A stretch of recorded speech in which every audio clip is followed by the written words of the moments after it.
Hello, this is Sculpt January number 26, and this time the category was Dragon. I've been looking forward to this one. I like dragons and I've always wanted to make a whole dragon.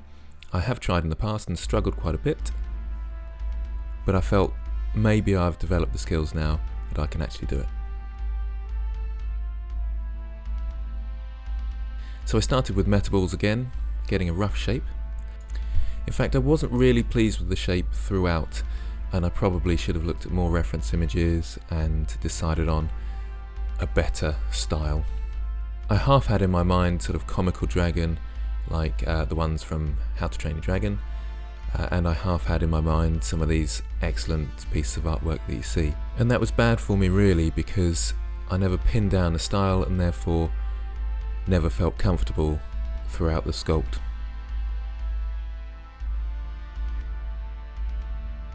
So someone told me on my channel the other day there's a quicker way of mirroring your mesh. I think it's something like Auto Mirror add-on, and you can just go into the Blender plugins and do that. I saw the post after doing this, so haven't done it here. I might try that for the next one.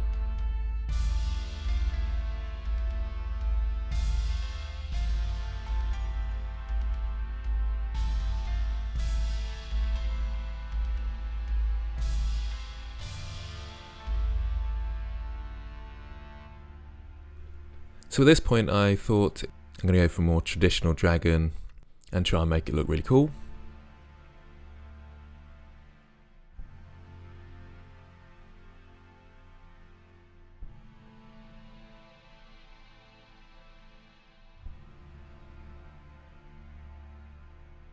So I was trying to sort out the shape a fair bit and get a bit better anatomy around the place. Even if you have a cartoon dragon, I suppose you want good anatomy. But it took me quite a while. It's quite an epic undertaking really, a whole dragon, because they can be so detailed in places. The whole project took at least 9 hours, I think, and I'm slightly behind now, so I've had to go into my next day to finish this off.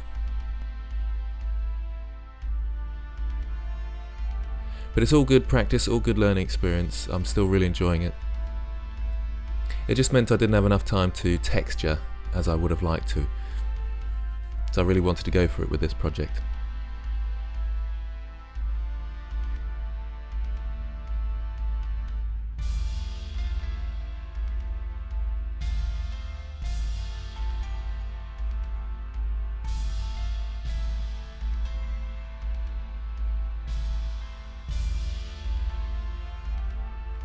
It's probably better not to texture really and wait and retopologize, because you only end up having to texture again once you've properly retopologized. So I'd like to go back to many of these models and do some texturing and painting and retopology, and maybe even rig them. Let me know if you'd like to see that process, and I'll do some tutorials on that and some commentary and time-lapse.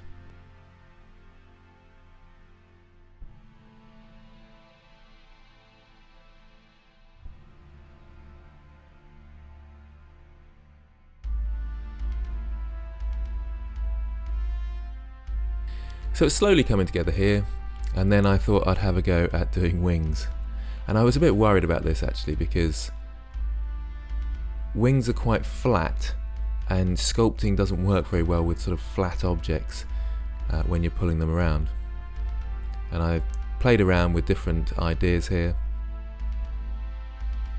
and then I thought I really need to look at some wing anatomy, because it's stupid just trying to come up with something that replicates a wing from your own imagination.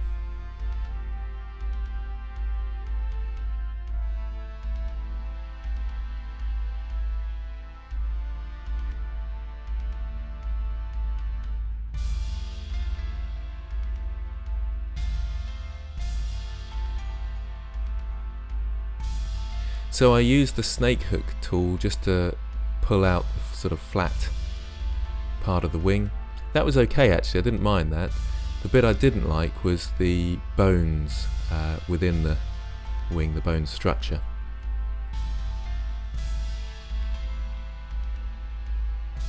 It was a bit too blobby in the end, and it needed to be quite refined are much smaller. And in fact, the wings could have eventually been a lot bigger and wider and more grandiose to make the whole beast more intimidating. In fact, you can see I'm making them bigger here, but I still didn't make them big enough.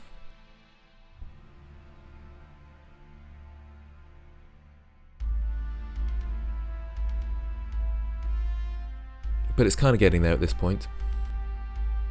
When I started getting to the details of the shape, then I realised what a monumental task this was going to be, especially looking at some artwork online, and people had done some amazing pieces with really refined details everywhere, scales and all sorts. And I was quite excited about that, but it is a lot of work. So I did start rushing a bit.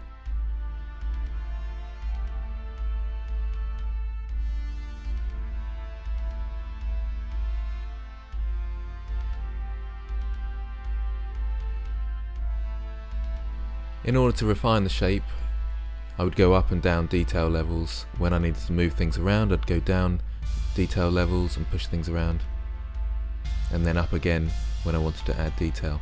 It's not a particularly good workflow to do it that way. You should really get all your detail at the same level, in my opinion, before moving to a higher level of detail.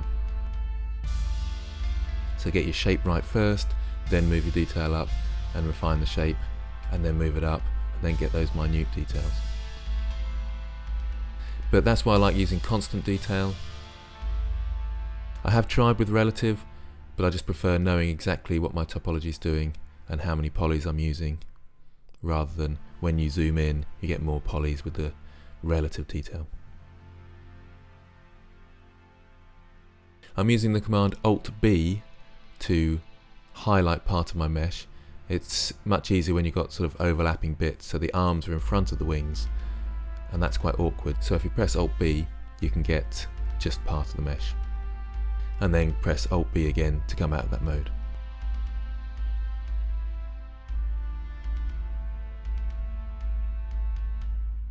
So I thought it was time to go for some detail. I might have been wrong, and I might have been rushing it a bit and needed to do a bit more of the shape.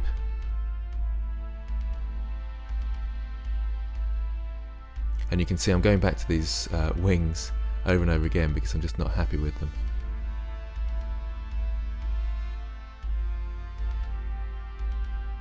But I've learned a lot from that, and the next time I do a dragon, I won't do really blobby wings.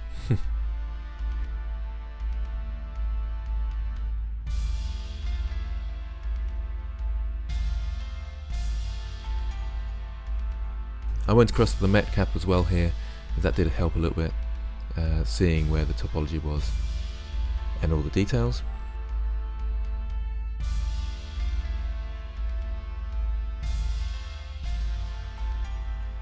I was looking at lots of reference images, even though I feel like I should have had more, and trying to get ideas from them all the time.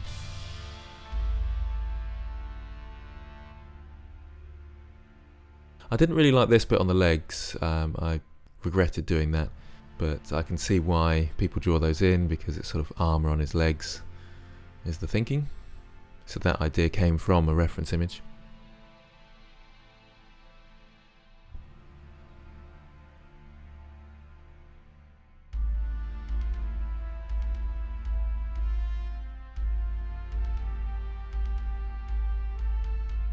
I'm trying to do lots of spiky bits and things like that, but I still felt it looked a bit cartoony at this point, so I was a bit concerned that it wasn't going to be the cool epic style that I wanted.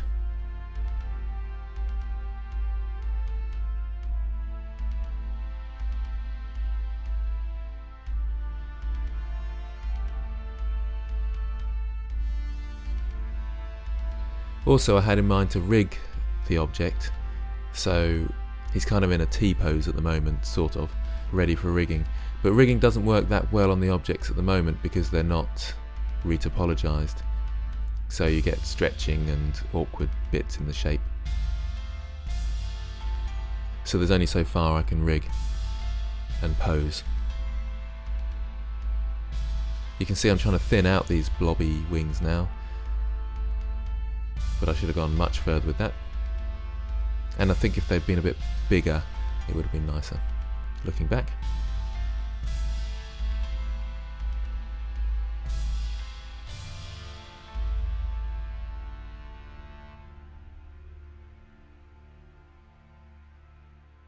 So you can see I'm sort of adding in detail around the place. The really refined, fine detail you can add with a texture brush, but other things you still have to sculpt out. And you can see I go to the texture brush later on.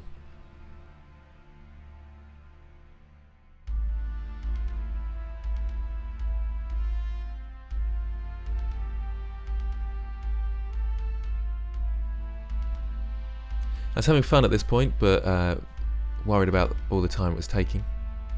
These fine details are great fun, really. Hands are tough and claws are tough,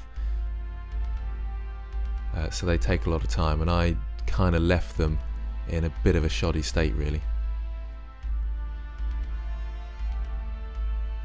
So I upped the detail level a great deal here, and made sure my work was saved. And so I'm on about 1.5 million faces, or something like 2 million tries, something like that.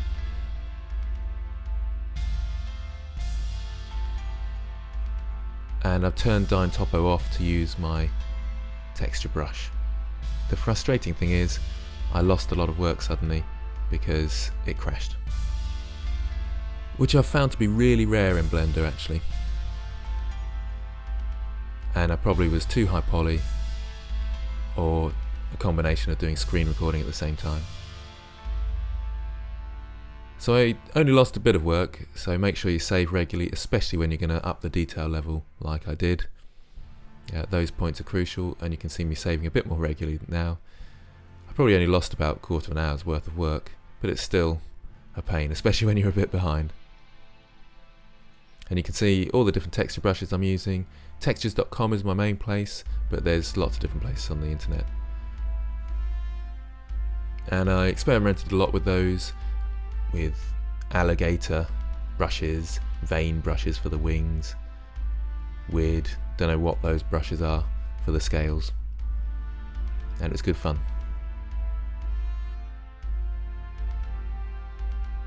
You can see me doing a bit of the baking process there. I took that out because it's a bit dull, but like I say, I'll do a tutorial on that soon. And I'm just rigging him very basically so I can pose the model. Like I say, there's only so far I can go with this, but it wasn't too bad actually. It didn't stretch too much, so I probably could have gone to town a bit more.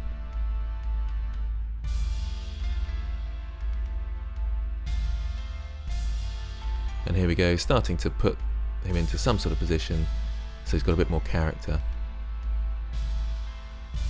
And you can see it's not too bad. The wings, when they stretch too far, they sort of overlap each other, so I couldn't do much with the wings, which was the bit I think would have been worth doing.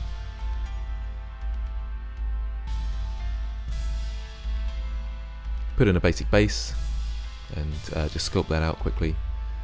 But again, I'm rushing all this, and it's a bit messy really.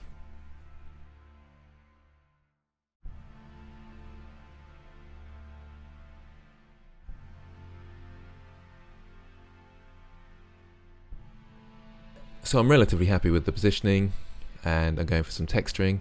Really wanted to paint. I was tempted to go into paint mode, but I thought I'd just use my cavity and ambient occlusion to add some interest, and experimented a bit with lighting, but knowing that I haven't got much time, I thought, well, I'm just going to leave it where it is.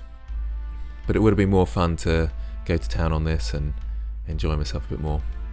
But I need to move on to the next one.